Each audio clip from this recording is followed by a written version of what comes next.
Around 10 o'clock on the morning of Wednesday, June 20th, 2001, 36-year-old Rusty Yates, a NASA engineer, gets an alarming call from his wife, Andrea Yates, stating that he needs to come home.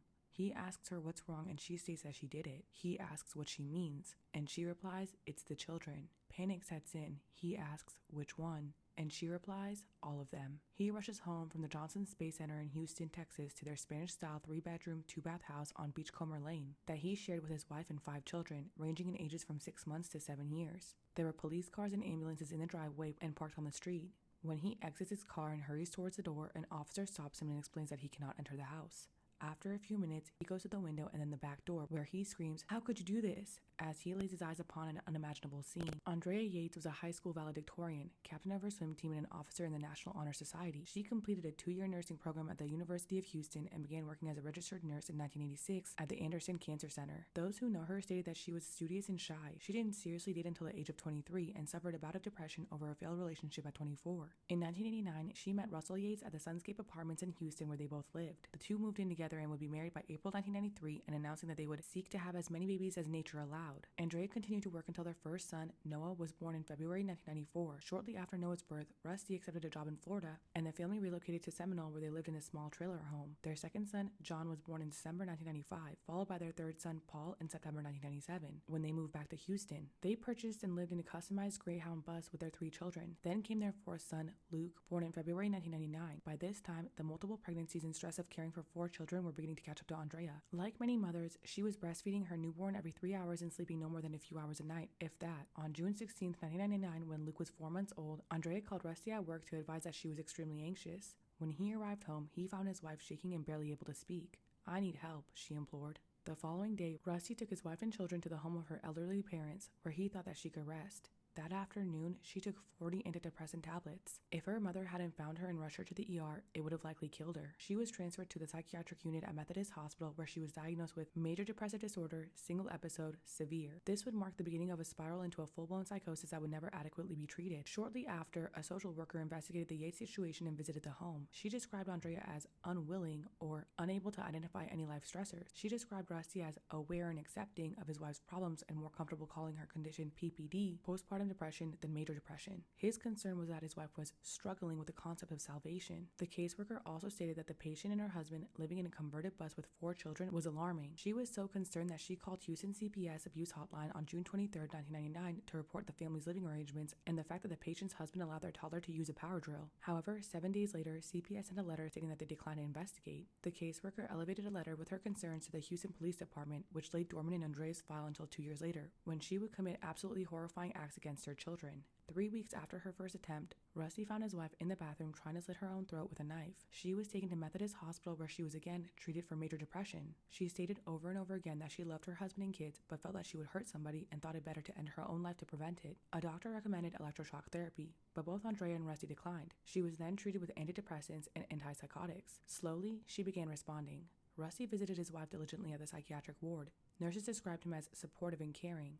He brought flowers, complained when his wife hadn't been bathed in 3 days, and worried about the effects of the medication she was being administered.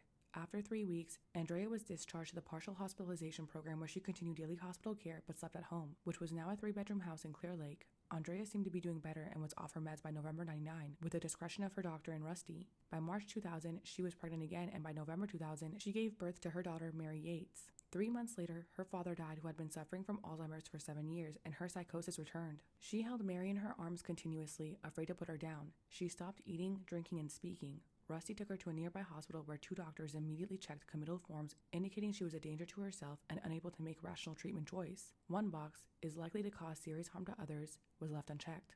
Rather than have his wife committed to a state hospital, Rusty convinced her to voluntarily sign herself into Devereux Hospital.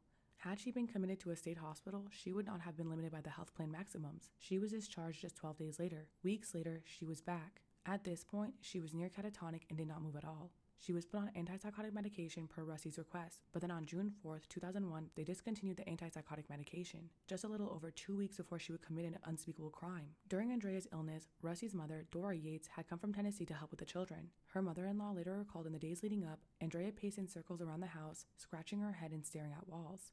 On one occasion, she filled the bathtub with water, and when Dora asked why, she said, "In case I need it." On June 19th, Andrea stood and stared at cartoons while Dora and her grandchildren were watching them. Then, on June 20th, 2001, something snapped. Andrea drowned her 2-year-old, followed by her 3-year-old, and then her 5-year-old. After each drowning, she carried the children's body to the bed where her and her husband slept. While she was in the process with her 6-month-old, her eldest son, Noah, age 7, confronted her asking, "What's wrong with Mary?" Then, realizing what was happening, he fled. His mother, leaving the baby in the tub, chased Noah through the house and dragged him, kicking and screaming, to the bathroom where his sister laid in a now filthy tub. Some of the children had vomited and defecated as they struggled to breathe. This had floated to the top of the water. Andrea forced him into the tub and held him down until he was no longer struggling. She then took little Mary to join her brothers on the bed, but left Noah in the bathtub for unknown reasons. Police arrived at the home and she answered the door. Her striped shirt was drenched with water. Without any emotion, she told the officers that she had unalived her children, then sat down while they inspected the home. After Rusty discovered the bodies of his children and what she had done, Andrea was led from the house in handcuffs. Lacking emotion, she looked at the gathering crowd of curious neighbors as she was led to the police vehicle. 10 days later, she was charged with capital murder and at her arraignment entered a plea of not guilty by reason of insanity. During the trial, in February 2002, an expert psychiatrist testified Mrs. Yates got the idea to unalive her children from an episode of Law & Order, though no such show had ever aired. The director of psychiatric services at Harris County Jail provided a glimpse of the defendant's madness. She stated she believed that the children would be tormented and perish in the fires of hell unless they were unalived. Dr. Ferguson testified how Mrs. Yates screamed at her, "I was so stupid. Couldn't I have just done one to fulfill the prophecy? Couldn't I have offered Mary?" On one occasion, Andrea asked Dr. Ferguson for a razor so that she could shave her head and pointed to a spot where she continually picked her scalp. She referred to these as marks of the beast in 666. She also spoke of George W. Bush, stating that Governor Bush, who was actually president at this time, would have to destroy Satan. Dr. Ferguson stated that in all the patients she's treated with psychotic features, Mrs. Yates was one of the sickest she'd ever seen. Another defense witness of the Forensic Psychiatry Department of Case Western Reserve University School of Medicine in Cleveland testified she faced a cruel dilemma. If she did nothing, because the children were not being raised righteously, they would burn in hell. She could allow them to end up in hell burning for eternity or take their lives on earth. It was a horrible dilemma for any mother to have. Despite the fact that the defendant was obviously insane and in dire need of a hospitalization in a psychiatric facility, on March 12, 2002, the jury found her guilty of the murder of Noah, John, and Mary Yates. She was not tried for Paul or Luke. She was sentenced to life in prison and interned in the psychiatric unit of Skyview Prison in Rusk, Texas. On January 6, 2005,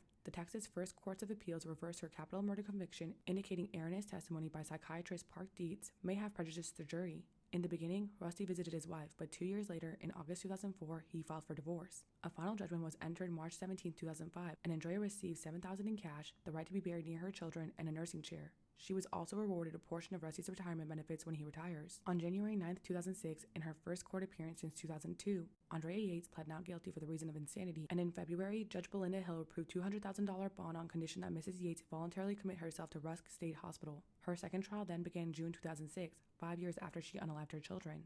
After deliberating for more than 12 hours over 3 days, the jury came back with a verdict of not guilty by reason of insanity. "It's a shame it took this long to get the right verdict," commented Wendell Odom, one of her attorneys. Since early 2007, Andrea Yates has been confined at the Kerrville State Hospital in Texas. In May 2012, she submitted a petition to attend weekly church services outside of the hospital, but it was denied. Early in 2014, she and her doctors made a request asking the judge for permission to allow her to leave the institution for supervised events with other patients. However, the request came under heavy scrutiny from both the media and public, and her doctors rescinded the request. She's the only patient at the facility who has never received a group outing pass. She now makes greeting cards and sews aprons, which are sold anonymously at craft shows.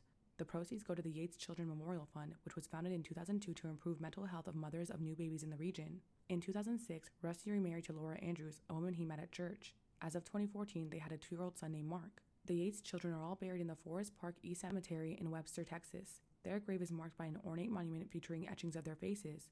The Season 4, 2004 Law & Order Criminal Intent episode is based on the Andrea Yates case in which a mother, the wife of a domineering husband, kills 3 of her children. What's your take on this case? Comment your opinions.